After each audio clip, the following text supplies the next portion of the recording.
তোমার সাথে হাঁটতে কিন্তু ভালোই লাগছে। হ্যাঁ, আমারও ভালো লাগছে, তবে আবির থাকলে আরো বেশি ভালো লাগতো। আমি আবিরের সাথে রিলেশন রাখবো না। অবাক হওয়ার কিছু নেই, আবির আমার জন্য পারফেক্ট না। ওর মতন ছেলে আমার একদমই পছন্দ না। তাহলে কেমন ছেলে তোমার পছন্দ? তোমার মতো। আমি অনেক ভেবে দেখেছি, তোমার মতন ইনোসেন্ট, তোমার মতন কেয়ারিং ছেলে আমার চোখে এখনো পড়েনি। আমার মনে হচ্ছে তুমি আমার জন্য পারফেক্ট। তুমি তো খুব ভালো করেই জানো আবির আমার বেস্ট ফ্রেন্ড। কি ভেবেছো ন্যাকামো করে আমার প্রশংসা করলে আমি ইমপ্রেস হয়ে যাব? আমার কাছে আমার বন্ধুত্বটাই ইম্পর্টেন্ট, 2 দিনের ন্যাকামো প্রেম না। এই তোমাদের মতো মেয়েদের জন্যই না ফ্রেন্ডশিপ নষ্ট হয়। দিন শেষে বন্ধুরাই পাশে থাকবে, তোমাদের মতো মেয়েরা না। ট্রাস্ট মি, আমি তোমাকে অনেক আর কোনো কথা শুনতে চাই না। বাই।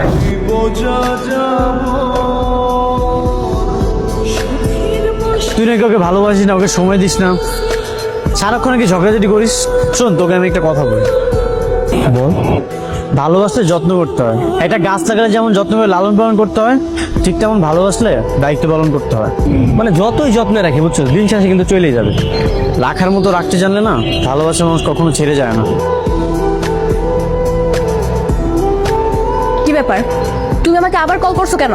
আজকে ভালোবাসার দিনে আমি কি আবার ভালোবাসার মানুষকে একটু কল দিতে পারি না? আজকে তুমি হঠাৎ করে এত রোমান্টিক?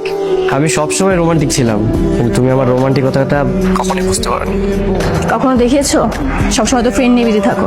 আচ্ছা ঠিক আছে, তুমি একটা কাজ করো, তুমি এখনই লেক পারে চলে আসো, আমি তোমার জন্য ওয়েট করছি। আর কতটা ভালোবাসি সেটা তখন প্রমাণ করে দিব। আচ্ছা, তুমি কি কালারের ড্রেস পরবে বলো না, ম্যাচিং করে পরে আসি।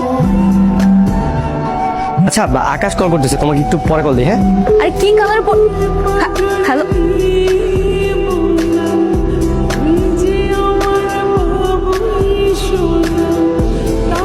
এই তানিশা, তানিশা দাঁড়াও। এই তানিশা, তোমার কতক্ষণ ধরে ডাকতেছ, তুমি শুনবা না? তুমি তো তোমার ফ্রেন্ড সার্কেল নিয়ে খুব ভালোই আছো। ওখানে আকাশের মা ব্রেন স্ট্রোক করে একদম অবস্থা খারাপ। আকাশ আমাকে ইমার্জেন্সি কল দিয়েছে, এই কারণে ওর মাকে নিয়ে আমি হসপিটালে গেছিলাম। আচ্ছা বাবা, আমি এক্সট্রিমলি সরি, আমার অনেক ভুল হয়ে গেছে, প্লিজ আমাকে মাফ করে দাও। আচ্ছা চলো, আজকে তোমাকে ফুচকা খাবো, চলো বাবা, যান। এমন কেয়ারিং হলে তো ভালোই হতো। ও তখনই এমন কেয়ারিং হয় যখন কিনা ওর বন্ধু না থাকে। যেভাবেই হোক ওর সাথে ওর বন্ধুকে আলাদা করতেই হবে। তুমি এখানে? শুনলাম আন্টি নাকি অসুস্থ, তাই দেখতে আসলাম। হ্যাঁ, ও হচ্ছে তানিশা। আমি আবির, সাব্বির আর তানিশা আমরা খুব ভালো ফ্রেন্ড। কেমন আছেন আন্টি? আমি তো কিছুই জানতাম না, ওরা আমাকে কিছুই বলেনি। যখনই জানতে পেরেছি তখনই চলে আসলাম তাকে দেখতে। আকাশ, তোমার ফোনটা একটু দেওয়া যাবে? আমি যেখানে আসছি মা তো জানে না, মাকে বলে আসেনি।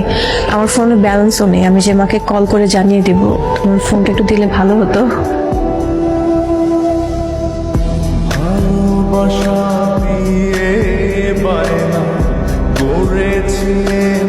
আকাশ, তোমার এত বাজে বাজে মেসেজ দিছে?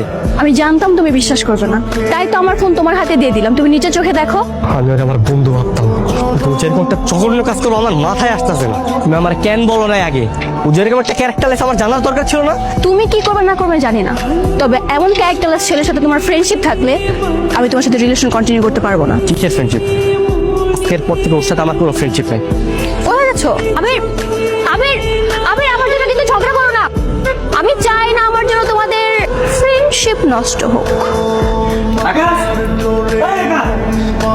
কি রে, কি হয়েছে? তোমার গাছগুলো এগুলো কি পাঠিয়েছে? এগুলো কি, কে বানাইছে? এইসব কে পাঠিয়েছে আমি তো নিজেই বুঝতেছি না। একদম নাটক করবি না তুই। তোর আমার বন্ধু না, তোর আমার ভাই ভাবতাম, তুই একটা অমানুষ। আমার মনে হয় তানিশা এগুলো করেছে আমাদের ফ্রেন্ডশিপ নষ্ট করার জন্য। তানিশার কাজ দেয়, তোর ফোন নিয়ে ও নিজে মেসেজ দিব, তাই না? তানিশা তো আমাদের বাসায় এসেছিল, তখন ও আমার ফোনটা ধরেছিল। তোর কোনো কথা আমার বিশ্বাস হইতেছে না। বন্ধুত্বের নামেই জানিস না তুই, বন্ধুত্বের বন্ধন রক্তের বন্ধন যে কেউ বেশি, যার মর্যাদা তুই রাখতে পারস নাই। শোন না, থাক, আজকের পর থেকে তোর সাথে আমার কোনো সম্পর্ক নাই।